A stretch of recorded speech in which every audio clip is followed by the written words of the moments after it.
É importante mencionar o porquê, qual o motivo de se fazer um curso preparatório para se tornar uma palestrante ou um palestrante espírita. Primeira coisa é evitar inconvenientes. Segunda coisa é a gente dar seriedade, a devida importância para a tarefa da divulgação espírita.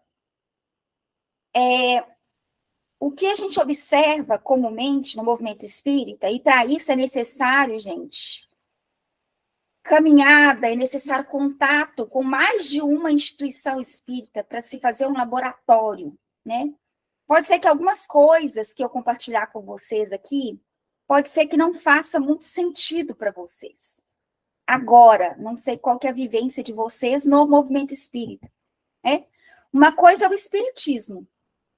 O espiritismo é o ensino coletivo dos espíritos superiores. Isso nós encontramos nas obras da codificação, encontramos em revistas espíritas, e por aí vai, que é o espiritismo. O movimento espírita é outra coisa. O movimento espírita é o grupo de espíritas que se reúnem em instituições que têm pensamentos bem diversos entre si. Então, na experiência, nas vivências do movimento espírita, nós observamos a tarefa da exposição espírita, infelizmente, assim, de uma forma assim, bem aquém do que nós precisamos para manter um movimento espírita unificado e bem qualificado. O que a gente percebe é que o movimento espírita, ele está carente de Allan Kardec. É um movimento que conhece pouco Allan Kardec. É um movimento que conhece pouco o próprio espiritismo, embora se dizer espírita. Há pessoas que desconhecem a obra que ela é fundamental, elementar, que é o Livro dos Espíritos, que deve ser um livro que constantemente na nossa trajetória é importante que a gente leia, que a gente releia, que a gente reflita sobre ele sempre, porque é um livro que a gente começa a ler e não para nunca. Você pode ler sequencial, você pode ler aleatório, você pode ir naquelas perguntas que você considera que sejam mais importantes para a sua experiência de vida. O que eu observo são pessoas em tarefas de coordenação, e muitas em tarefas de coordenação em departamentos doutrinários, que são pessoas com conhecimento superficial de doutrina espírita. Isso não só lesa a doutrina espírita, prejudica, é um desserviço à doutrina espírita, como é também um diagnóstico de que nós não estamos sabendo preparar devidamente as pessoas que vão assumir essas tarefas. Que sejam tarefas de uma exposição de 15 minutos ou um seminário de 3 horas, a qualidade da tarefa deve ser a mesma. A responsabilidade com a tarefa, ela precisa ser a mesma. Então, fazer um curso como esse é você entender a importância dessa tarefa e, ao mesmo tempo, a responsabilidade que ela nos pede para fazer uma tarefa da melhor maneira possível, com a qualidade que a tarefa exige de nós. Visto que nós estaremos compartilhando princípios doutrinários. E se eu não estou afinada com esses princípios doutrinários, eu vou expor o quê? Se eu não leio, ou se eu não tenho o Livro dos Espíritos, de uma forma familiar, fresca em mim, de forma com que eu consiga fazer conexões entre as ideias. Ao ler uma obra de André Luiz, a ler um artigo da Revista Espírita, a ler uma obra Viagem Espírita de Allan Kardec, se eu não tenho esse livro acessível, como é que eu vou fazer uma exposição de 55 minutos? Porque eu estudo uma exposição de 55 minutos, me pedirá uma destreza, uma manobra com esses recursos que são doutrinários. Então, a primeira coisa que eu gostaria de questioná-los, e eu não estou pedindo a resposta pessoal, eu estou questionando como a convidar a uma reflexão profunda sobre isso. Será que nós que estamos aqui conhecemos de fato o Espiritismo?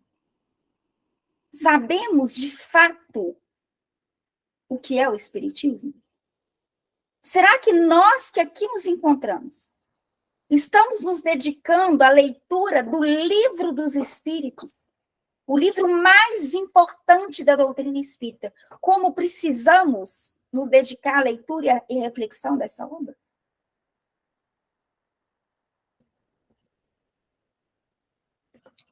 Porque é notório nos estudos as contradições e os equívocos doutrinários.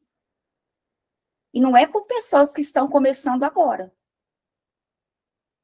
Porque quando a pessoa está começando, ela esquece o nome aqui, ela troca uma questão do Livro dos Espíritos ali, ela fala que é do Evangelho segundo o Espiritismo, mas na verdade a informação é do céu e inferno, não tem problema não.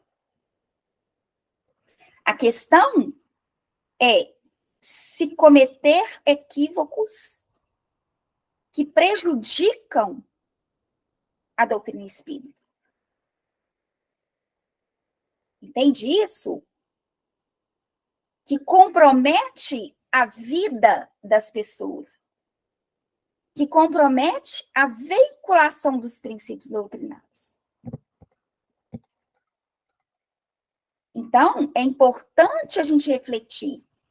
E aí, uma coisa que eu já vou dizer para vocês é que, a partir de agora, vocês ficarão críticos, muito críticos, ao ouvirem, assistirem palestras, seminários, e a gente começa a adentrar o componente filosófico, que infelizmente está muito esquecido na doutrina espírita, para pensar no sentido da palavra crítica.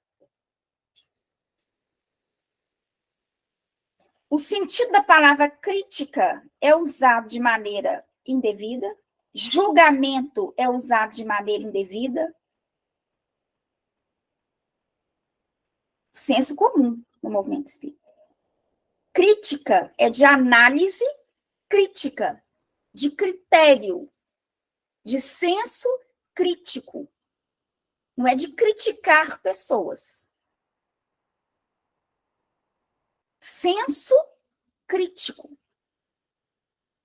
Você saber julgar algo. Mas Jesus falou que não pode julgar. Jesus falou que não pode condenar. Julgamento tem que ter. Você não pode abrir mão da sua inteligência.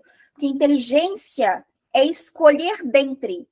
Então, para você escolher dentre duas coisas, você tem que ter senso crítico. Você tem que saber julgar, escolher dentre. Ou seja, eu vou estudar espiritismo, alerta, atenta, observando cada expressão, cada orientação, cada ensino, para entender não de forma superficial, mas para entender de forma profunda.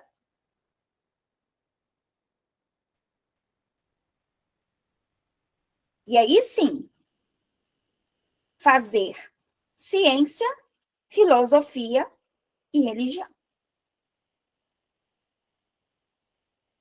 Porque eu não vejo nos estudos, nas palestras espíritas, o tripé estabelecido pelo codificador. Como não existe doutrina espírita sem o seu tríplice aspecto.